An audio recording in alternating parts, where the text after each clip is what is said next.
Hello everyone, welcome back to my YouTube channel. और आज का टॉपिक है फ्लावरिंग प्लांट्स। उनके जो भी सेक्सुअल रिप्रोडक्टिव पार्ट्स हैं उनके बारे में पढ़ना है। Stamen, stigma, anther, pollen grains, ovary, इन सब के बारे में हमें आज पढ़ना है। तो हम ज़्यादा टाइम वेस्ट ना करते हुए अपना टॉपिक शुरू करते हैं। सबसे पहले फ्लावरिंग प्लांट्स। ये दो टाइप के हो सकते हैं, मोनोशियस, डायोशियस। जो मोनोशियस है उसको बाइसेक्सुअल भी कहते हैं, जो डायोशियस है उसे यूनिसेक्सुअल भी कहते हैं। ठीक है, अब मोनोशियस का मतलब क्या होता है और जिसका मतलब बाइसेक्सुअल भी होता है, इसका मतलब होता है कि अलग अलग बॉडी, मतलब मेल अलग होगी फीमेल, जैसे ह्यूमन में। ठीक है, लेकिन मतलब मैं एग्जांपल दे रही हूँ, प्लांट्स में अलग वो होंगे एग्जांपल्स। डाइशियस का मतलब होता है यूनिसेक्सुअल, दोनों, डाई मतलब दोनों चीज़ें एक ही उसमें।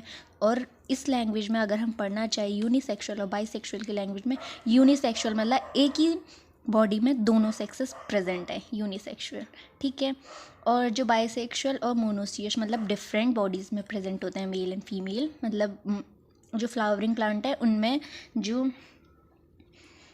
स्टेमन होगा और जो कार्पल, कार्पल क्या होता है, फीमेल रिप्रोडक्टिव पार्ट, तो ये दोनों अलग अलग फ्लावरिंग प्लांट में होंगे। ठीक है, तो उसको हम हर्माफ्रोडाइट भी कहते हैं। ठीक है, सबसे पहले ये नॉर्मली उनमें फोटोसिंथेसिस होता है, ये सब उसका है कि जो रूट रहता है वो मिनरल्स और H2O लेता है, मतलब वाटर लेता है जो भी सॉइल में प्रेजेंट होता है, तो वो स्टेम के थ्रू हमारी सारी लीफ तक पहुंचता है और बाद में जो लीफ रहती है वो CO2 लेकर अपना फोटोसिंथेसिस का प्रोसेस करती है। ठीक है, सनलाइट के प्रेजेंस में ग्लूकोज बनाती है और इस मोड को ऑटोट्रॉफिक मोड ऑफ न्यूट्रिशन भी कहते हैं। ठीक है, अब जो फ्लावर का एक पूरा जो रिप्रोडक्टिव पार्ट्स हैं उसमें दिखाए गए हैं। जो जब वो स्टेमन से जो वो स्टेम से कनेक्ट रहता है तो उस वाले रीजन को पेडिकल कहते हैं। ठीक है, फिर उसके ऊपर जो चौड़ा रीजन रहता है ऐसे करके, जो ये स्पेस होता है उसको थैलेमस कहते हैं या रिसेप्टेकल कहते हैं। और ये जो ऐसे कलियों जैसा दिखता है उस टाइम पे लीफ की तरह, जो लीफ होती हैं उनको सेपल्स कहते हैं। देखा होगा ना, स्टार्टिंग में फ्लावर इनके अंदर बंद रहता है, बाद में ये खुल जाते हैं तो फिर पेटल्स बाहर निकल जाते हैं, तो उनको सेपल्स कहते हैं, जो ग्रीन कलर के होते हैं। पेटल्स जो कलरफुल पार्ट होता है, पंखुड़ियाँ जिन्हें कहते हैं, उनको पेटल्स कहते हैं। ये हमारा कार्पेल है जो कि पूरी फीमेल रिप्रोडक्टिव पार्ट है। और जो स्टेमन क्या होते हैं, ये होता है। ठीक है, एंथर, और ये इनमें स्टाइल प्रेजेंट होता है, स्टाइल कार्पेल में प्रेजेंट होता है। स्टेमन ये एंथर है। ठीक है, अब जो फ्लावर्स हैं उनमें जो पेटल का जो ग्रुप होता है उसको कोरोला कहते हैं। जो भी ये जैसे पेटल हैं बहुत सारे, तो इस ग्रुप को हम कोरोला कहते हैं और नॉर्मली उसको पेटल कहते हैं। जो सेपल है, जो ये ग्रीन कलर की लीफ लाइक स्ट्रक्चर है, वो नॉर्मल में अगर सिंगल हो तो सेपल, अगर ग्रुप में हो तो उसे कैलिक्स कहते हैं।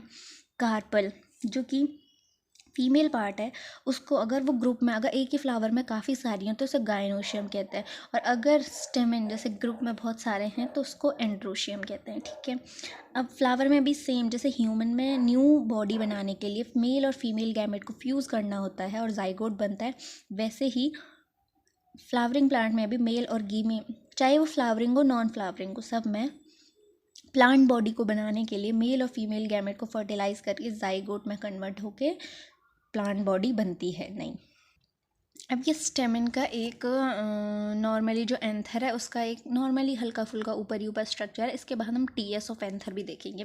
जो स्टेमन रहता है वो बायलोब्ड रहता है। ठीक है, 2 lobes in each anther. Bilobed मतलब 2 लोब रहते हैं। ठीक है, एक लोब ये प्रेजेंट है और एक लोब ये है।